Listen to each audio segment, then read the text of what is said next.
નમસ્તે બાળ દોસ્તો, મારી યુટ્યુબ ચેનલ પિયુષ સેરસિયાની અંદર આપનું હાર્દિક સ્વાગત છે। જો તમને મારા વિડીયો ગમે તો લાઇક, શેર અને કોમેન્ટ કરો અને હજી સુધી વિદ્યાર્થી મિત્રો તમે મારી ચેનલને સબસ્ક્રાઈબ ન કરી હોય તો ખાસ સબસ્ક્રાઈબ કરો અને બેલ નોટિફિકેશન ઓન કરો, જેથી કરીને તમને નવા વિડીયોના નોટિફિકેશન મળતા રહે। તો ચાલો વિદ્યાર્થી મિત્રો, જે નવી સ્વાધ્યાયન પોથી આવેલી છે ધોરણ 4ની અંદર, તેમાં એકમ છે બીજું કાનથી કાન, એટલે કે વિષય છે પર્યાવરણ, તેમાં પાઠ છે બીજો કાનથી કાન।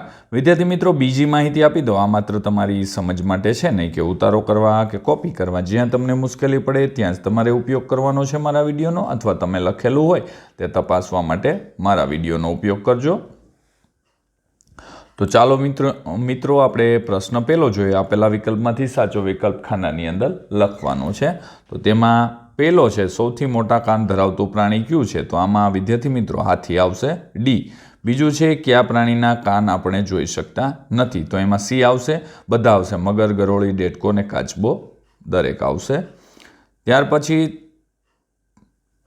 3 નંબર એ છે કે ભાઈ ઘોડાના રહેઠાણને શું કહેવાય? તો કે તબેલો કહેવાય।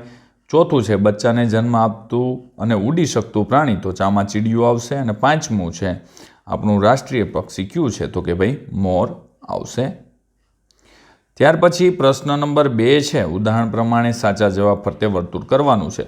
તો દૂધ આપનાર, ભેંસ, બકરી અને ગાય, શિંગડાવાળા, ભેંસ, બળદ અને સાબર, ઝાડ પર ચડતા પ્રાણીઓ, વાંદરો, દીપડો અને ખિસકોલી, માંસાહારી, દીપડો, મગર, શિયાળ। 5 નંબર એ છે શાકાહારી પ્રાણી, તો ભેંસ, ગાય અને હાથી। 6થું છે ભાર ખેંચનાર પ્રાણી, તો બળદ, ઊંટ, ગધેડું અને ઘોડો આવશે।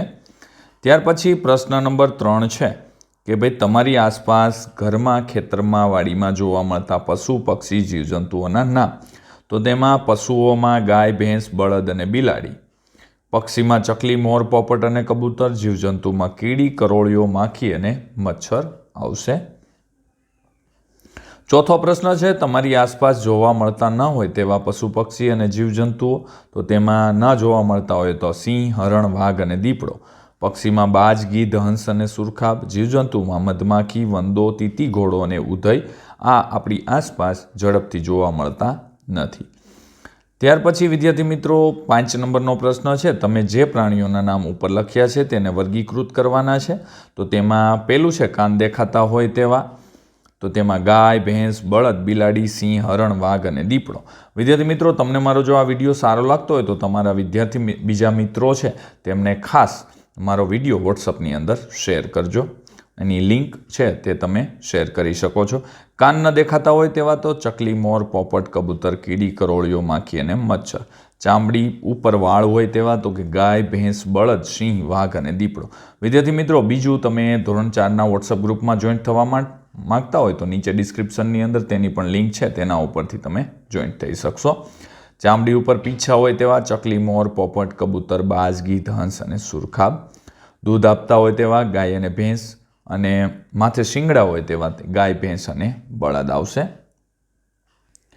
ત્યાર પછી વિદ્યાર્થી મિત્રો 6 નંબરનો પ્રશ્ન આવે છે કે શબ્દ ચોરસ બચ્ચાને જન્મ આપતા અને ઈંડા મૂકતા પ્રાણીઓના નામ છે તે આ કોષ્ટકમાંથી શોધવાના છે, અને એની નીચે જે કોષ્ટક છે તેમાં વર્ગીકરણ કરવાનું છે। તો અહીંયા મેં શોધેલા છે અને લખેલા છે, તમે પણ લખેલા જ હશે, ચેક કરી લેજો।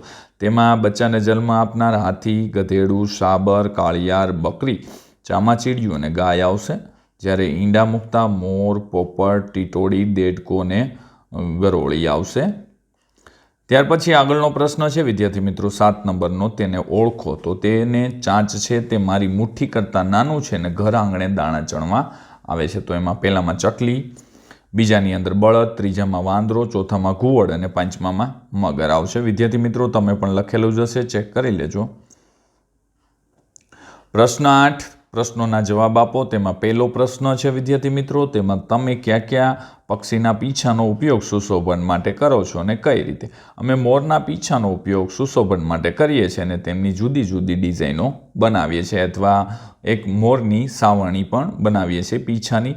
જે પ્રાણીઓના શરીર પર જુદા જુદા પટ્ટા જોવા મળતા હોય તેઓના નામ આવશે વાઘ, ખિસકોલી, બિલાડી, જીરાફ અને ઝીબ્રા આવશે। જે પ્રાણીઓના શરીર પર વાળ ન હોય તેવા પ્રાણીઓ ગેંડો, માછલી, કાચબો, મગર, ગરોળી અને હાથી આવશે। એના ઉપર તમને વિદ્યાર્થી મિત્રો વાળ જોવા મળતા નથી।